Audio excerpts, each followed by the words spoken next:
जय हिंद बच्चों। ध्यान से देखो यहाँ क्या दिखाई दे रहा है।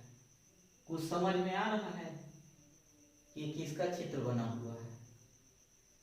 नहीं नहीं नहीं नहीं, ये गोला नहीं है। ये गोला नहीं है। गोला समझते हो कैसे होता है? गोला का मतलब सब तरफ से उठा हुआ ऐसा आकृति होता है, गेंद जैसे, वो गोला का कहलाता है। जैसे ये गेंद है, सब तरफ से उठा हुआ है, ये गोला है। ये गोला नहीं है। क्या आप लोग बतला सकते हो कि ऐसा आकृति आप लोगों के घर में कहीं दिखाई देता है? दिखाई देता है? कहीं देखे हो ऐसा? बिल्कुल ठीक बता रहे हो। कहाँ दिखाई देता है? हमारा जो साइकिल का पहिया, मोटरसाइकिल का पहिया इसी प्रकार का होता है। हमारे माताएं और बहनों की जो चूड़ियां होती है ऐसी दिखाई देती है। मतलब इसके किनारे वाला भाग तो गोला दिखाई देता है, लेकिन जो बीच वाला भाग जो है सपाट है, समतल है, इसलिए ये गोला नहीं। ये क्या है? इसको गणित के भाषा में क्या कहा जाता है? वृत्त कहा जाता है। क्या कहा जाता है? वृत्त कहा जाता है। ये वृत्त। आइए अब हम लोग ये जानने का प्रयास करेंगे कि वृत्त में क्या क्या भाग होते हैं, इसके क्या क्या अंग हैं। तो सबसे पहले जो ये किनारे किनारे ये जो रेखा हमको गोला आकृति दिखाई दे रहा है, बाकी बीच में तो चपटा है, लेकिन ये जो किनारे वाला जो लाइन हमको दिखाई दे रहा है, यही लाइन इसका क्या कहलाता है? परिधि कहते हैं। परि मतलब ऊपरी, परिधि का मतलब ऊपरी भाग। मतलब ये ऊपरी भाग को क्या कहा जाता है? परिधि। ठीक है। अब इसके बाद देखेंगे, इसको बनाने का बहुत सरल तरीका है। आप लोग प्रकार को पेंसिल में लगाइए, यहां ऐसे करके ऐसे घुमा दीजिए, वृत्त बन जाएंगे। ठीक है। अब क्या करेंगे, जो लोहा वाला भाग यहां पर जो एक चिन्ह बन जाता है वृत्त बनाने पर, इस भाग को क्या कहा जाता है? इस भाग को कहा जाता है केंद्र। वृत्त का केंद्र। इसको हम शून्य से दर्शा सकते हैं। और क्या भाग होता है? एक केंद्र से परिधि तक अगर एक सीधा रेखा खींच देते हैं ऐसे, ये यही भाग जो है इसकी क्या कहलाएगी? त्रिज्या। क्या कहलाएगी? त्रिज्या। मतलब केंद्र से लेकर परिधि तक की दूरी को त्रिज्या कहा जाता है। हम लोग इसको ऐसे भी खींच सकते हैं, ये भी त्रिज्या होगा, क्योंकि ये परिधि में जाके टच हो रहा है, केंद्र से परिधि तक की दूरी, ये भी त्रिज्या, ये भी त्रिज्या। इसी प्रकार हम बहुत सारे केंद्र से लेकर परिधि तक सीधी रेखा खींच करके हम उसको त्रिज्या मान सकते हैं। मानेंगे नहीं, वो त्रिज्या ही है। अब ये हम लोगों को इसको तीन अंग मिल गए, तीन भाग मिल गया वृत्त का। और देखते हैं और क्या क्या मिलता है।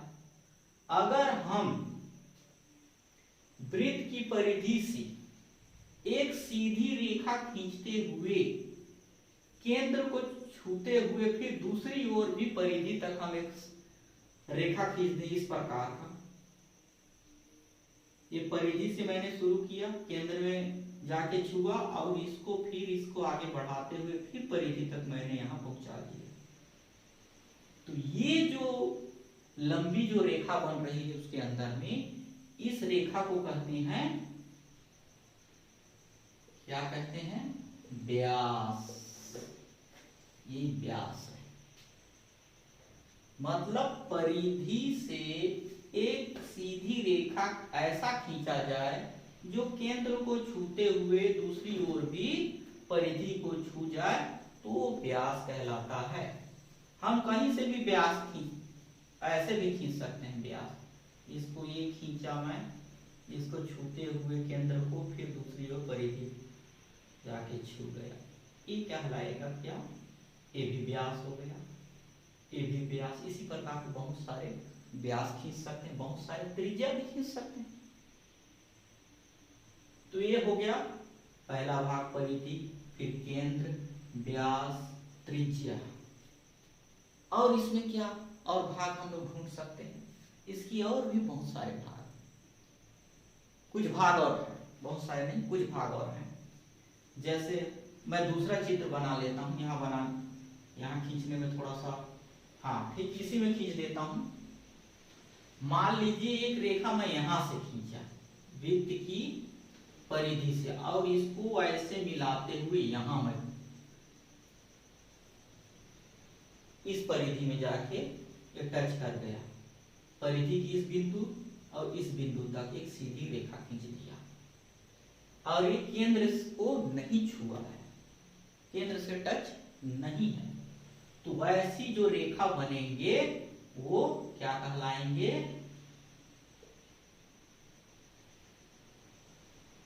जीवा। क्या कहलाएंगे? जीवा।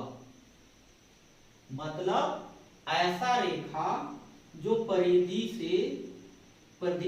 के किसी बिंदु से, परिधि के किसी भी बिंदु से ऐसा सीधी रेखा खींचा जाए जो जाके परिधि के किसी बिंदु तक को छुए और केंद्र को ना छुए।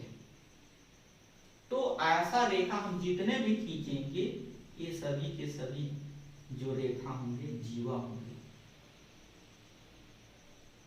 ठीक है, ये जीवा हो गया। इसमें एक और, अब आप लोग ये सोचते होंगे कि यहाँ परिधि से फिर परिधि तक जाके किसी बिंदु को छुआ, ये भी रेखा, ये भी रेखा, और व्यास वाला भी जा करके यहाँ छू रहा है, यहाँ से शुरू किया मैंने, केंद्र को छुआ, तो क्या ये व्यास है कि एक जीवा है कि नहीं है? मन में शंका होता होगा। नहीं, वो भी जीवा ही है, वो भी जीवा ही है, व्यास भी जीवा है, लेकिन व्यास क्या है? केंद्र से छू करके गया है, इसीलिए इसको व्यास भी कहते हैं, तथा व्यास को ही वृत्त का सबसे बड़ा जीवा भी कहा जाता है। ठीक है, मतलब व्यास को ही वृत्त का सबसे बड़ा जीवा कहा जाता है। ठीक है, अब मुझे पूरी उम्मीद है कि आप लोग इसके बारे में, इसके भागों के बारे में अच्छे से समझ गए होंगे। लेकिन इसके और भी कुछ क्षेत्र होते हैं। क्षेत्र क्या होता है? जो इसके अंदर का जितना भाग है, जैसे मैं दूसरा चित्र बना देता हूं तो छोटा आकार में ऐसा एक, अब इसके अंदर ये बहुत सारे भाग हैं वृत्त का, है ना? तो ये जो भाग क्या कहलाएगा?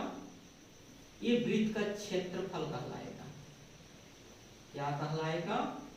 क्षेत्रफल कहलाएगा। अंदर के जितने भाग हैं वह क्षेत्रफल कहलाएगा। अब इसके किनारे का एक चक्कर उसका परिधि कहलाएगा। ये जो है वो परिधि कहलाएगा। किनारे वाला भाग परिधि, बीच वाला भाग केंद्र, और ये व्यास, यहाँ से लेकर यहाँ तक की सीधी रेखा त्रिज्या, यहाँ से लेकर यहाँ तक की जो खींची गई रेखा जीवा, और इस बीच वाला भाग को क्षेत्रफल कहा जाता है। और मुझे पूरी उम्मीद है कि आप लोग वृत्त के जितने भी भाग हैं उसको अच्छे से समझ गए होंगे। जय हिंद।